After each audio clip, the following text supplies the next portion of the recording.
Guys, eto na yung sitwasyon dito. Pinalawag yung location. Pinaluwag.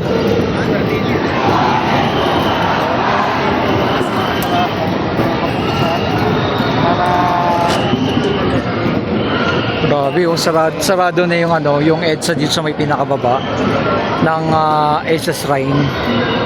Sarado na.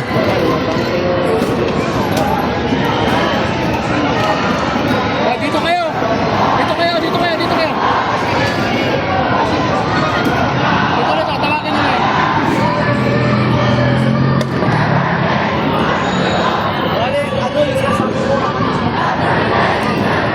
Ito na, mga kabataan.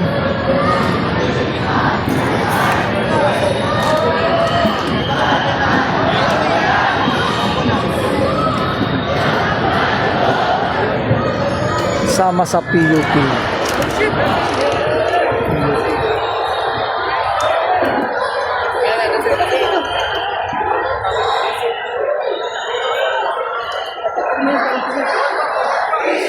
Formahin mo pa rin sila doon. Sir, formahin pa rin.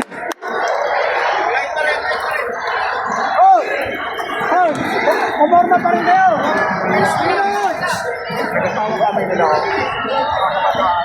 Ito yung ating mga kapulisan dito. EDSA Shrine. Sarado.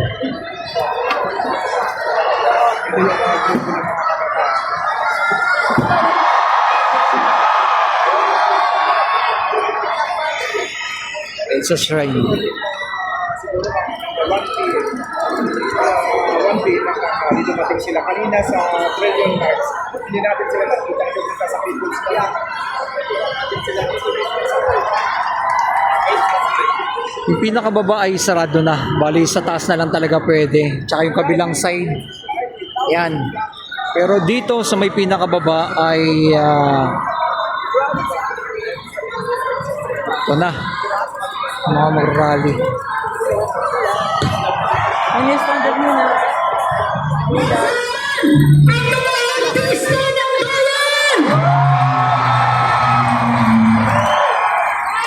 Ayan, itutuloy po natin yan mamaya.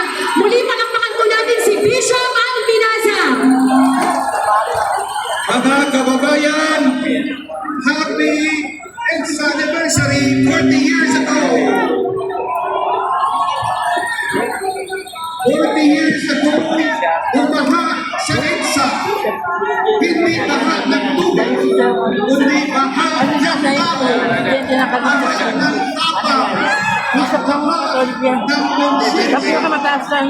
Ordinaryong Pilipino ang pumunta sa kalsada nito dahil ramdam nila na hindi na pagkakalisin ang injustisya. Hindi sila armado, pero matapat sila.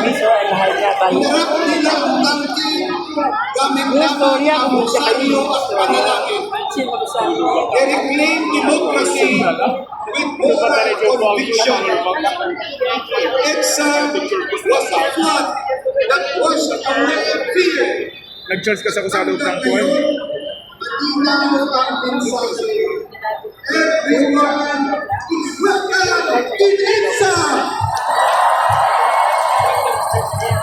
Ang EDSA ay hindi pag-aari ng anumang partido o administrasyon.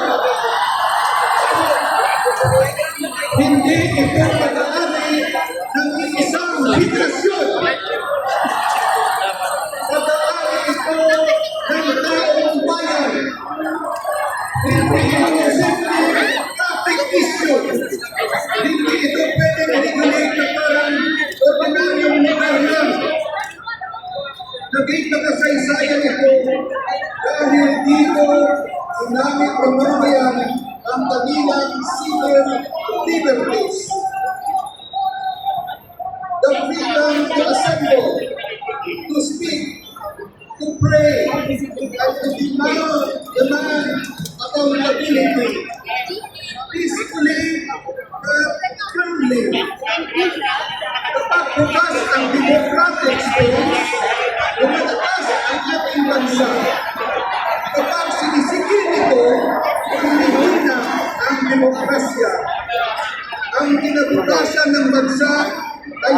kuha na ko eh. ng boses ng mamamayan. Kasama ko.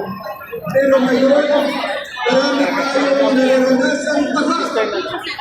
Ay literal na baha. Tubig baha. Dahil sa climate change Wala ko na kami. at environmental destruction. Kapag tinatalbo ang mundo, kapag tumutuloy ang kasulina na walang malasakit, ang mahihirap at unang nakakitunan. May baha sa korupsyon. Mundo para sa pagkakasyon. Hospital, edukasyon, pabahay, kawalan. Mundo para sa pagkakasyon. Kahit yung mga ano, mga pioneer sa ano,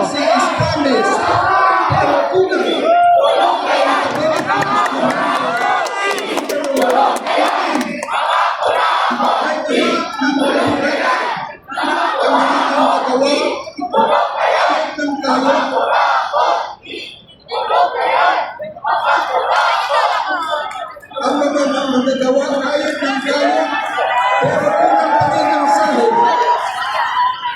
Napakalakas na natin ang panawagan karapatan ng mamamayan! Contractual, para pero walang security of tenure.